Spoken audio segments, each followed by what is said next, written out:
For 4 years, Sarah's father had barely said more than a handful of words to me at any family gathering. Polite, distant, unmistakably unconvinced I was good enough for his daughter. Then Lily spiked a fever of 104 degrees at 11 at night, and the first person who showed up at our door wasn't who I expected at all.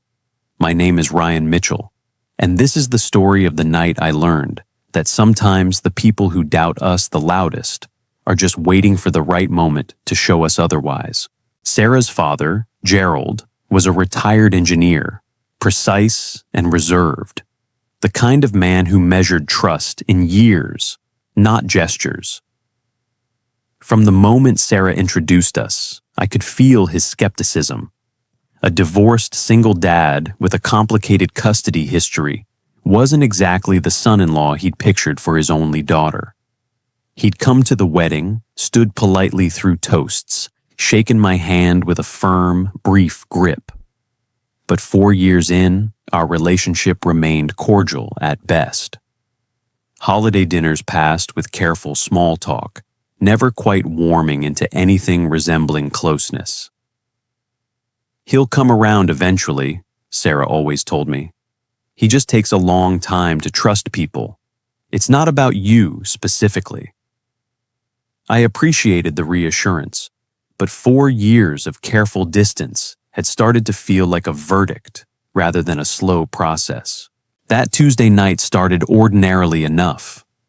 Lily had seemed a little warm at bedtime, nothing alarming, the kind of low fever that usually resolved with rest and fluids.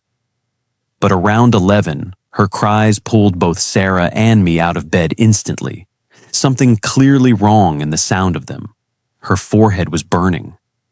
The thermometer read 104.2.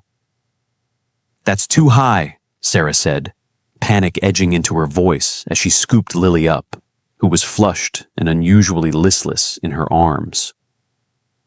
"Ryan, we need to go now."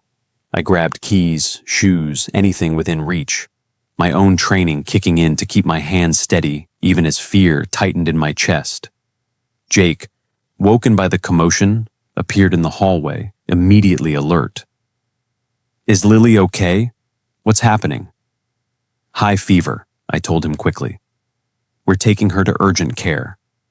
Can you call your grandmother, ask her to come stay with you?" While Sarah worked to soothe Lily and I searched for my phone, our doorbell rang, startling all of us. It was well past 11 at night.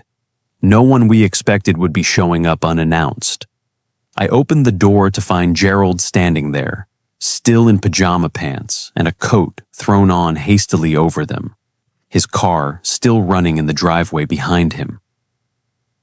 "Sarah called her mother in a panic a few minutes ago," he said, without preamble. I was already in the car before she finished the sentence. "What do you need?" I stood there for a moment, genuinely stunned. "Jake needs someone to stay with him.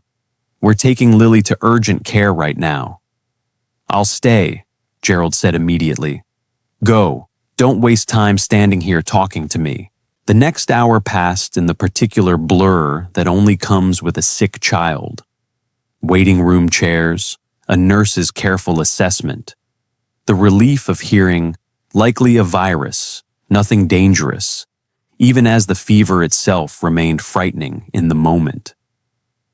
Sarah held Lily through most of it, exhausted and pale herself, while I handled paperwork and questions, my mind only half present, the rest of it still back at the house, checking on Jake.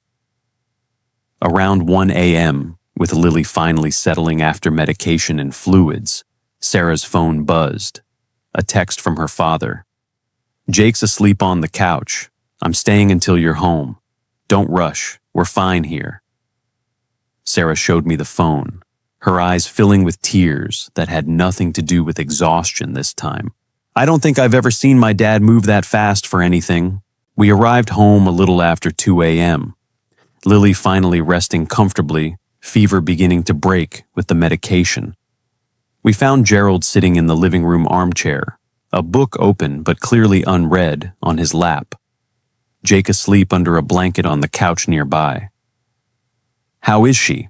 Gerald asked immediately, standing.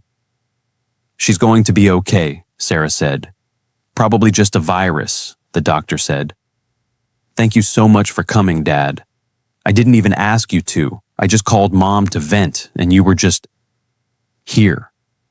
"You're my daughter," Gerald said simply, as though this fully explained everything. "And that baby upstairs is my granddaughter. There wasn't a version of tonight where I wasn't going to show up."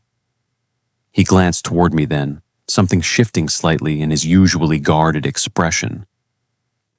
"Ryan, can I speak with you for a moment?" Outside, we stood on the porch together in the cold night air, an unfamiliar quiet stretching between us before Gerald finally spoke. "I've watched you for 4 years," he said, "waiting, I think, for some sign that I was right to be cautious, that you'd let Sarah down eventually, the way I worried about since she told me her history with someone before you." "I know," I said honestly. "I've felt that watching, if I'm being honest. Tonight, watching how fast you moved, how calm you stayed for that little girl, how naturally Jake trusted me enough to fall asleep in my care without a second thought. I think I've been measuring the wrong things this whole time," Gerald said. "I was so focused on your past that I never gave proper weight to the man actually in front of me, every single day, for 4 years. I'm not asking for an apology," I told him. "I understand wanting to protect Sarah. I'd do the same for Jake, for Lily, without hesitation." "I know you would," Gerald said. "That's exactly what I saw tonight.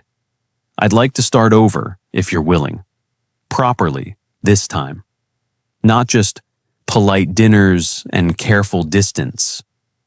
"I'd really like that," I said, and meant it completely.